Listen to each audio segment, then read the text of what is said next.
Hi friends, உங்களுக்காக நான் ஒரு புதுமையான ஸ்நாக்ஸ் ரெடி பண்ணி வச்சுருக்கிறேன். வாங்க அதை எப்படி செய்யுதுன்னு பார்க்கலாம். நான் வந்து ஃபிஷ் வச்சு சூப்பரான ஸ்நாக்ஸ் ரெடி பண்ணியிருக்கிறேன், ஃப்ளவர் ஷேப்பில். அதுவும் வாங்க அதை எப்படி செய்யுதுன்னு பார்க்கலாம். ஒரே ஒரு மீன் துண்டு எடுத்துக்கோங்க. அதை வந்து இந்த மாதிரி இட்லி பூசி இதில் வச்சு நல்லா ஸ்டீமில் வேக வச்சு எடுத்துக்கலாம். இதுக்கு தேவையான இஞ்சி பூண்டு பேஸ்ட் நம்ம அரைச்சி எடுத்துக்கலாம். இவ்வளோவெல்லாம் தேவைப்படாதுங்க, சும்மா 1 டீஸ்பூன் தான் தேவைப்படும்.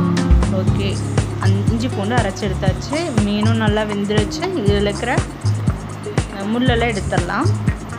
முள்ளெல்லாம் எடுத்துட்டு நம்ம ஒரு 1/4 டீஸ்பூன் தனியா பவுடர், 1/4 டீஸ்பூன் இஞ்சி பூண்டு paste, 1/4 teaspoon red chilli powder,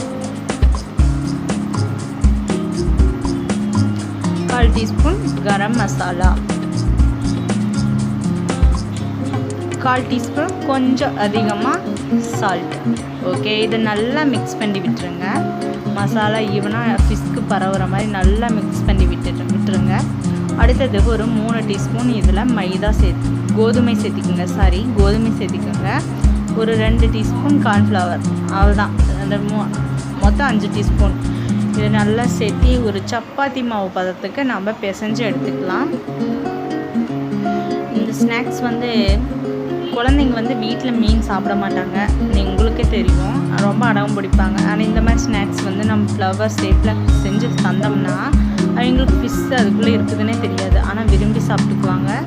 அதோட ஷேப் நல்லாயிருக்கும், அதேமாதிரி டேஸ்ட்டும் நல்லாயிருக்கும். குழந்தைங்களுக்கான ஒரு சூப்பரான ஸ்நாக்ஸ் இது. ஓகே, இதை வந்து சப்பாத்தி மாவு பதத்தில் இப்போ பிசைஞ்சு எடுத்துட்டோம். இதை நீட் பண்ணுறதுக்கெல்லாம் ரொம்ப நேரம் எடுத்துக்காதுங்க, ஒரு 1 நிமிஷத்தில் பிசைஞ்சு எடுத்துடலாம். ஓகே, இது வந்து இப்போ இந்த மாதிரி தட்டையாக நம்ம பிடிச்சி வச்சுக்கலாம். தட்டையை பிடிச்சி வச்சுட்டு ஒரு கத்தி எடுத்து இது சுற்றி நம்ம போட்டுக்கலாம்.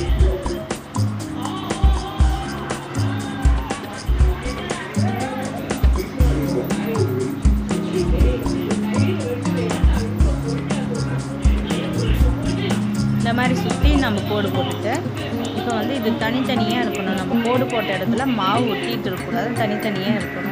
இப்போ வந்து 2 பீஸையும் நம்ம ஒட்டுக்காக பிடிச்சி ப்ரெஸ் பண்ணோம்னா ஒரு ஃப்ளவர் மாதிரி நம்மளுக்கு கிடைக்கும். இந்த மாதிரி சுற்றி நம்ம 2 பீஸை பிடிச்சி நம்ம ப்ரெஸ் பண்ணோம்னா ஃப்ளவர் ஷேப்பில் கிடைக்கும். அவ்வளோதாங்க. இது செய்யறதுக்கு ரொம்ப ஈஸி தாங்க. இது நம்ம ஒரு தடவை செஞ்சோம்னா அது செய்யறது ரொம்ப நம்மளுக்கே பிடிக்கும்.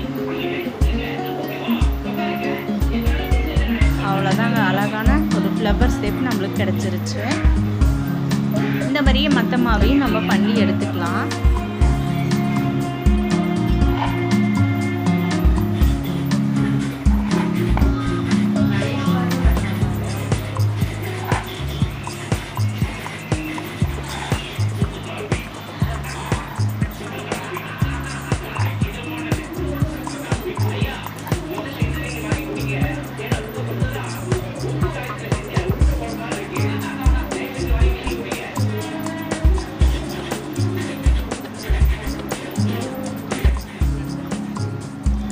ஒரு தவாவில் ஆயில் சேர்த்திட்டு ஆயில் நல்லா காஞ்ச பிறகு இந்த ஃப்ளவர் உள்ளே போட்டுக்கலாம்.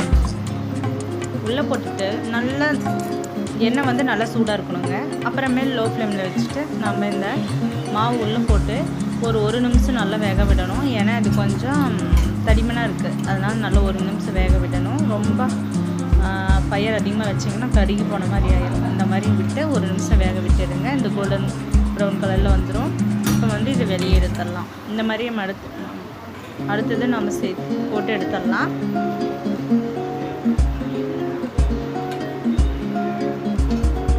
இந்த மாதிரி நீங்கள் வீட்டில் குழந்தைங்களுக்கு பண்ணி கொடுத்து பாருங்கள். இது ஃப்ளவர் ஷேப்பில் அழகாக இருக்கிறதுனால நல்லா விரும்பி சாப்பிடுவாங்க. அதேமாதிரி நம்மளுக்கு இந்த கோதுமை ஃபிஷ் எல்லாம் கலந்து மசாலா பொருட்களெல்லாம் கலந்து செஞ்சுருக்கிறதுனால நல்லா டேஸ்ட்டு அதில் இருக்குது.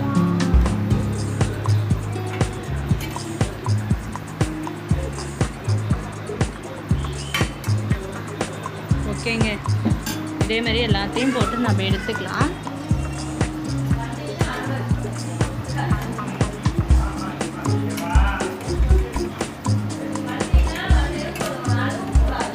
ஒரு 5 நிமிஷம் 6 நிமிஷத்தில் நம்ம இந்த ஸ்நாக்ஸ் செஞ்சு எடுத்துடலாங்க. ரொம்ப நேரமெல்லாம் எடுத்துக்காது. ஓகே, சூப்பரான ஃப்ளவர் ஸ்நாக்ஸ் ரெடி ஆயிடுச்சு. ஓகே, இந்த மாதிரி வீட்டில் நீங்கள் ட்ரை பண்ணி பார்த்துட்டு நல்லா இருந்தால் எனக்கு கமெண்ட் பண்ணுங்கள். இது முற்றிலும் குழந்தைகளுக்கான ரெசிப்ஸ்.